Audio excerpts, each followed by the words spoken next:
வணக்கம் நண்பா, வணக்கம் தமிழா. தை திருநாளாம் தமிழ் திருநாளாம், தை பிறந்தால் வழி பிறக்கும், தீயவற்றை மறந்து நல்வழி புகுந்து, சாதி மதமின்றி எங்கும் நேசி பேசி வளர்ந்தோம் நாம். எங்கும் தமிழ் பரவட்டும், தாய்மொழி உயிராகட்டும், தமிழன் அல்லது தமிழச்சி நம்மை ஆளட்டும். இனிய பொங்கல் மற்றும் மாட்டுப் பொங்கல் நல்வாழ்த்துக்கள் நண்பா. வணக்கம் நண்பா. இன்றைக்கி என்ன தகவல் வந்து பார்த்தீங்கன்னா, இன்றைக்கி நான் புக் ரிவ்யூ பண்ண போகிறேன். என்ன புக்குன்னு பார்த்தீங்கன்னா, த அல்கெமிஸ்ட் புக் தான் ரிவ்யூ பண்ண போகிறேன். இந்த புக் ஆத்தர் என்ன பார்த்தீங்கன்னா, த பவுல் கொயால்கோ. சரிங்களா, சாதாரணமாக ஒரு புக்கை ரிவ்யூ பண்ணுறேன்னா அந்த புக் ஹெட்டிங் என்னென்னு பார்த்து அந்த மீனிங் என்ன பார்த்து ஆத்தர் அதை ரிலேட்டட் தான் சொல்ல போகிறான்னு சொல்லி எல்லாருமே ஆர்வம் ரீட் பண்ணுவோம். அதே மாதிரி தான் நான் இந்த அல்கெமிஸ்ட் புக்கை ரீட் பண்ண முச்சில் பார்த்தீங்கன்னா, அல்கெமிஸ்ட்னா என்ன மீனிங் ஒன்றுமே பிள்ளைங்க ரொம்ப ரிசர்ச் பண்ணேன். அதுக்கப்புறம் தான் மீனிங் தெரிஞ்சுட்டு இதை பார்த்து தான் ஆத்தர் ரிலேட்டடாக சொல்ல போகிறான்னு தெரிஞ்சு ரொம்ப ஆர்வமாக ரீட் பண்ணேன். பெஸ்ட் புக்னா அந்த அல்கெமிஸ்ட் புக்கை சொல்லிக்கலாம். இந்த புக்கை பார்த்தீங்கன்னா ஒவ்வொன்றும் ரொம்ப டிஃப்ரெண்ட்டாகவும் ரொம்ப யூஸ்ஃபுல்லாக இருந்துச்சு. இப்போ வந்து அல்கெமிஸ்ட் புக்கு மீனிங் என்ன பார்ப்போம். Alchemist is a person who is a immortal. இவன ஒரு அழியாத நபர். Whose possess a liquid form of solution which have a power of turning any rock into gold. கண்டிப்பாக இந்த அல்கெமிஸ்ட் உங்களுக்கு புரிஞ்சுக்க நினைக்கிறேன். சரி, நம்ம தமிழே பார்ப்போம். அல்கெமிஸ்ட் என்ன மீனிங் பார்த்தீங்கன்னா, இரசவாதி. சரிங்களா, இரசவாதி தான் அல்கெமிஸ்ட் சொல்லுவோம். அவர் அழியாத நபர். அவர் எந்த ஒரு பாறையை கூட ஒரு தங்கம் மாற்றிக்கொள்ள ஒரு சக்தியாகட்ட இருக்குது. அவர் சாலிட் ஸ்டேட் திரவ லிக்விட் ஃபார்மில் தான் இருப்பார் அல்கெமிஸ்ட். சரிங்களா, alchemist is a person who is a king of the wisdom. He is understanding every rule of book of life. He is a wise enough to judge a person by his body language. His possesses the highest form of maturity any normal person could ever have. கண்டிப்பாக இதுவும் alchemist உங்களுக்கு meaning புரிஞ்சுன்னு நினைக்கிறேன். சரி, நம்ம தமிழே பார்த்துருவோம். அல்கெமிஸ்ட்னா இரசவாதி சொல்லியிருந்தேன். ஒரு ஞானத்தின் ராஜாவான். சரிங்களா, book of rule of life எல்லாமே அந்த புக் ரூலாம் அவர் கற்றுக்கிட்டு வாழ்க்கை எப்படி வாழும் கண்டிப்பாக அவர் கற்றுப்பாராம் த அல்கெமிஸ்ட். அல்கெமிஸ்ட் என்னென்னு பார்த்தீங்கன்னா, அவர் பாடி லாங்குவேஜ். சரிங்களா, எப்படின்னா இப்போ ஒரு ஆள் நடந்து வர அவருக்கு செய்கை எப்படி பேசுகிறா தெரிஞ்சுக்கிட்டு அவர் எப்படி ஒரு கேரக்டர்னு அவர் தெரிஞ்சுப்பாரா அந்த அல்கெமிஸ்ட். அவர் மிகப்பெரிய புத்திசாலியாக சாதாரண கிடைக்க வேண்டிய ஒரு மிக உயர்ந்த முதிர்ச்சி சீக்கிரமே கிடச்சிட்டுனா அவர் அல்கெமிஸ்ட்னு அழைக்கப்படுவார். நீங்களா ஒரு அல்கெமிஸ்ட்டாக மாறணும்னா நீங்கள் அந்த புக்கை வாங்கி ரீட் பண்ணுங்கள். கண்டிப்பாக நீங்களா ஒரு அல்கெமிஸ்ட்டாக மாறலாம். இந்த அல்கெமிஸ்ட் புக்கை பார்த்தீங்கன்னா ஒவ்வொரு சென்ஸும் ரொம்ப மீனிங்ஃபுல்லாக இருக்குது. அதனால் உங்களுக்கு கொஞ்சம் கம்மி பண்ணி நான் ஒரு 5 key of lesson of Alchemist தந்திருக்கேன். கண்டிப்பாக அது யூஸ்ஃபுல்லாக இருக்கும். அடுத்த வீட்டில் வந்து அந்த அல்கெமிஸ்ட் புக்கில் ஒரு 10 கோட்ஸ் அதையும் எடுத்திருக்கேன். அது உங்களுக்கு யூஸ்ஃபுல்லாக இருக்கும். சரிங்களா, ஏன்னா ஒவ்வொரு சென்ஸும் ரொம்ப மீனிங்ஃபுல்லாக இருக்கனால தான் நான் உங்களுக்கு 5 கீ ஆஃப் லெசன் தந்திருக்கேன் இந்த அல்கெமிஸ்ட் புக்கிலேருந்து. சரி வாங்க, அது என்னென்ன 5 கீ ஆஃப் லெசன் பார்ப்போம் வாங்க.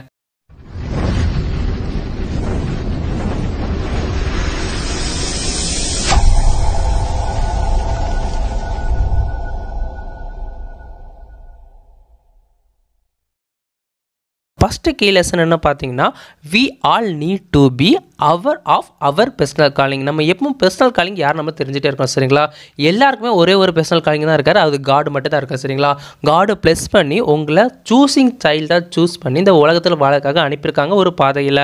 அந்த பாதையில் நிறைய இதெல்லாம் இருக்குதுன்னு பார்த்தீங்கன்னா, எந்தூசியம் இருக்குது.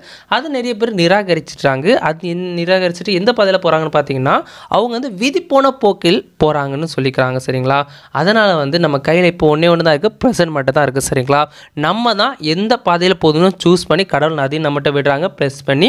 நீங்கள் எந்த பாதையில் போக ஆசைப்படுறீங்க? எந்தூசியம் உற்சாகமான ஒரு பாதை இல்லையா, இல்லை சோகமான பாதை இல்லையா, இல்லை விதி போன போக்கில் போகிற ஆசைப்படுறீங்களா? இதை நீங்கள் சூஸ் பண்ணுங்க சொல்லி உங்களுக்கு ஆதர் அறிவுரை சொல்கிறாரு. சரிங்களா, நீங்கள் எந்த பாதையில் போவீங்கன்னு சொல்லி கமெண்ட்ஸ் எல்லாம் கமெண்ட் பண்ணுங்கள். இவங்க அடுத்த கீ லெசன் பார்ப்போம். செகண்ட் கீ லெசன் என்ன பார்த்தீங்கன்னா, we have nothing to fear but fear itself. நம்ம எதற்காகவும் பயப்பட வேண்டாம், ஆனால் பயம் மனதில் இருந்தால் போதும் சொல்லி நம்ம ஆத்தர் சொல்கிறாரு. ஏன்னா நம்ம ஒரு செயல் செய்கிறோம், அந்த செயல் நம்ம கரெக்டாக செஞ்சிருமான ஒரு பயம் வந்ததும் அந்த பயம் அது என்ன செய்யுது, அந்த செயலை வந்து பாதில் நிறுத்துது. சரிங்களா, நம்மளால் செய்ய முடியாதுன்னு சொல்லி நிறுத்துது.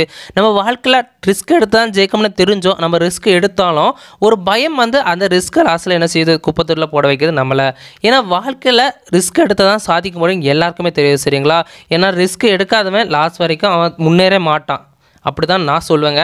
ஏன்னா ஒரு கிரேட் எக்ஸாம்பிளே பார்த்தப்போ ஒரு பிஸ்னஸ்மேன் வந்து அவன் ரிஸ்க் எடுத்து வாழ்க்கையில் முன்னேற வழியை பார்த்துட்டே இருக்கான். ஏன்னா ஒரு நாள் ப்ராஃபிட் கிடைக்குது, ஒரு நாள் வந்து லாஸ் கிடைக்குது. ஆனால் கண்டிப்பாக ஒரு நாள் அவன் வந்து சக்ஸஸ் ஆயிடுவான்னு அவனுக்கு தெரியும். ஆனால் ஒரு எம்ப்ளாய் வந்து அந்த ரிஸ்க் எடுக்க பயப்பட்டனால லாஸ்ட் வரைக்கும் அவன் எம்ப்ளாயே இருந்து சாவறான். சரிங்களா, அதனால் எப்போ ரிஸ்க் எடுங்க, அப்போ தான் வாழ்க்கையில் சாதிக்க முடியும். நம்ம ஆத்தர் சொல்கிறாரு, ஒரு ஹெல்ப்பாக எடுத்துருங்க, ஒரு அட்வைஸாக நினச்சிருங்க.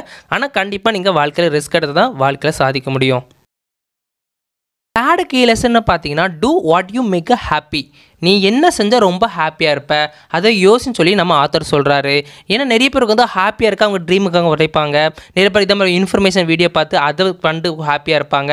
இல்லை இந்த மாதிரி வீடியோ க்ரியேட் பண்ணதில் அவங்க ரொம்ப ஹாப்பியாக இருப்பாங்க. அடுத்தவங்களுக்கு கற்றுக் கொடுக்குற ரொம்ப ஹாப்பியாக இருப்பாங்க. அடுத்தவங்களுக்கு சிரிப்பில் ரொம்ப ஹாப்பியாக இருப்பாங்க. உலகத்தை சுற்றி பார்க்க ரொம்ப ஹாப்பியாக இருப்பாங்க. பைக் ரைடிங், ட்ராவலிங், இந்த மாதிரி சொல்லிக்கிட்டே போகலாம். என்ன செஞ்சால் நீங்கள் ஹாப்பியாக இருப்பீங்கன்னு சொல்லி ஆத்தர் உங்களை யோசிக்க சொல்கிறாரு. இப்போ ஒரு ஸ்டோரி சொல்கிறேன். சின்ன வயசில் வந்து ஒரு பையனுக்கு ஒரு ட்ரீம், சரிங்களா, எனக்கு உலகத்தை சுற்றி பார்க்கணும்னு சொல்கிற ஆசைப்பட்றான். ஆனால் அப்போ அவங்க கையில் மணி இல்லை, சரிங்களா. அதனால் வந்து அவன் படிக்கிறான். படித்து முன்னேறும் போச்சில் எல்லாமே வருஷம் மேரேஜ் நடக்குது. ஆனால் அவன் யோசிக்கிறான், நம்ம என்ன செஞ்சு ஹாப்பியாக இருப்போம், உலகம் சுற்றி பார்க்க ஹாப்பியாக இருப்போம் சின்ன வயசில் நினச்சோமேனு யோசிக்கும் போச்சில் அப்போ யோசிக்கிறான். அப்போ நம்ம ஃபேமிலி மேன் ஆகிட்டோம். அப்போ நம்ம என்ன செய்யணும், குடும்பத்தையே சேர்த்து நம்ம வந்து உலகத்தை சுற்றி பார்த்தா நம்மளாம் ஹாப்பியாக தானே இருப்போம் அப்படின்னு யோசிக்கிறான், சரிங்களா. அதனால் அவன் 6 months ஒர்க் பண்ணுவான். 6 months உலகத்தை சுற்றி பார்க்குறான் குடும்பத்தோட.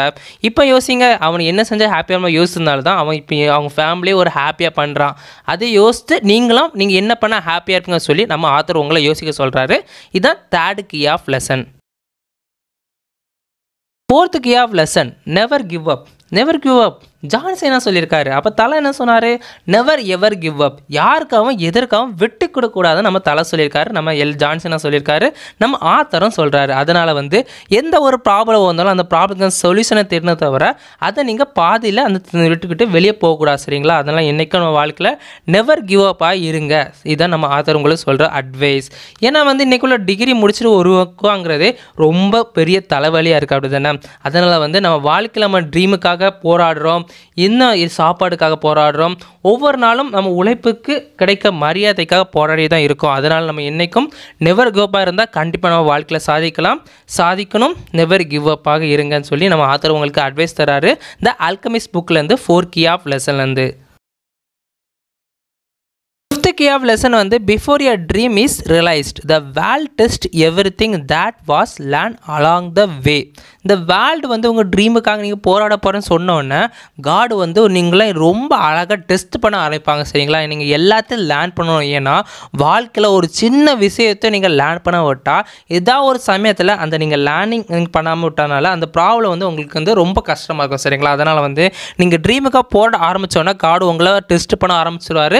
அந்த ட்ரீமுக்கு நீங்கள் தகுதியான ஆளான்னு ஆரம்பிச்சிடுவார், சரிங்களா. அதனால் வந்து உங்கள் ட்ரீமுக்காக போராடுங்க. எந்த ஒரு கஷ்டம் வந்தாலும் அதை நீங்கள் டெஸ்ட் நினச்சி அதில் வந்து ஒவ்வொரு திங்ஸை நீங்கள் லேர்ன் பண்ணாலே போதும். அந்த டெஸ்ட் வந்து உங்களுக்கு வந்து பெருசாகவே தெரியாது, சரிங்களா. ஏன்னா அந்த வாழ்க்கையில் ஒவ்வொரு நாளும் லேர்ன் பண்ண ஆரம்பிச்சுவேன் கண்டிப்பாக வாழ்க்கையில் சக்ஸஸ் ஆனவன் தான் ஒரு தீர்ப்பு இருக்குன்னு சொல்லி தான் நம்ம ஆத்தர் சொல்கிறார், சரிங்களா. ஏன்னா ஒவ்வொரு நாளும் ஒவ்வொரு நிமிஷமும் உங்களுக்கு ஒவ்வொரு நொடியும் என்னன்னா கடவுளை ஒவ்வொரு விஷயம் உங்களுக்கு கற்றுந்துட்டே இருக்காரு, சரிங்களா. ஏன்னா இப்படி தான் உலகத்தில் இருக்காங்க, கண்டிப்பாக இதை கற்றுக்கணும்னு சொல்லி ஒவ்வொன்றா உங்களுக்கு டெஸ்ட் பண்ணி உங்களை கற்றுக்க வச்சுட்டு இருக்காரு நம்ம காட், சரிங்களா. எல்லாருமே நம்மளுக்கு ஒரு குருவாக தான் இருக்கிறாங்க. அதனால் நீங்கள் வந்து எதுக்கும் நீங்கள் ஃபீல் பண்ணக்கூடாது, சரிங்களா. நம்ம ஆத்தர் சொல்கிறாரு. இந்த லெசன் கண்டிப்பாக நம்ம எல்லாருக்கும் நோ பண்ணணும், சரிங்களா. ஏன்னா ட்ரீமுக்கு அச்சீவ் பண்ணவே நிறைய டெஸ்ட் பண்ணி நிறைய கற்றுக்கிட்டால் தான் வாழ்க்கையில் சாதிக்க முடியும். இதை நம்ம ஆத்தர் நம்மளுக்கு கீ லெசனாக உங்களுக்கு தந்துட்டுருக்காரு. இது வந்து ஆல்கமிஸ்ட் புக்லேருந்து 5th key of lesson. இன்றைக்குள்ள இன்ஃபர்மேஷன் இவ்வளோ தாங்க. இன்றைக்கி நம்ம ஆல்கமிஸ்ட் புக்லேருந்து 5 key of lesson கற்றுக்கிட்டோம். அது லைஃப் யூஸ்ஃபுல் இன்ஃபர்மேஷன் நினைக்கிறேன். அதனால் உங்கள் ஃப்ரெண்ட்ஸ் ஃபேமிலி எல்லாருக்கும் ஷேர் பண்ணுங்கள். அவங்களுக்கு இதே மாதிரி நியூ இன்ஃபர்மேஷன் கிடைச்சா உங்களுக்கு கண்டிப்பாக ஷேர் பண்ணுவாங்க. இன்றைக்கி நம்ம வந்து கிட்டத்தட்ட 2 கிரியேட் யூஸ்ஃபுல் பியூட்டி சேனல் வந்து உங்களுக்கு யூஸ்ஃபுல்லான இன்ஃபர்மேஷன் கற்றுக்கிட்டோம்ல. மறக்காமல் சப்ஸ்கிரைப் பண்ணுங்கள், சப்போர்ட் பண்ணுங்கள். உங்கள் ஃப்ரெண்ட்ஸ் ஃபேமிலி எல்லாருக்கும் ஷேர் பண்ணி யூடியூப் சேனல் க்ரோ பண்ணுங்கள். இதே மாதிரி கண்டினியூஸாக உங்களுக்கு புக் ரிவ்யூ நியூ இன்ஃபர்மேஷன் தந்துக்கிட்டே இருக்கேன். கண்டிப்பாக நீங்கள் சப்ஸ்கிரைப் பண்ணுங்கள், சப்போர்ட் பண்ணுங்கள், கமெண்ட் பண்ணுங்கள், ஷேர் பண்ணுங்கள், லைக் பண்ணுங்கள். கடைசியில் வீடியோ பார்த்து ரொம்ப தேங்க்ஸ் ஃபார் வாட்சிங். தேங்க்ஸ் நண்பா. உங்கள் ஃப்ரெண்ட்ஸ் ஃபேமிலி எல்லாருக்கும் ஷேர் பண்ணுங்கள். கடைசியில் சொல்லிக்கிறேன், தேங்க்ஸ் ஃபார் வாட்சிங். தேங்க்ஸ் நண்பா.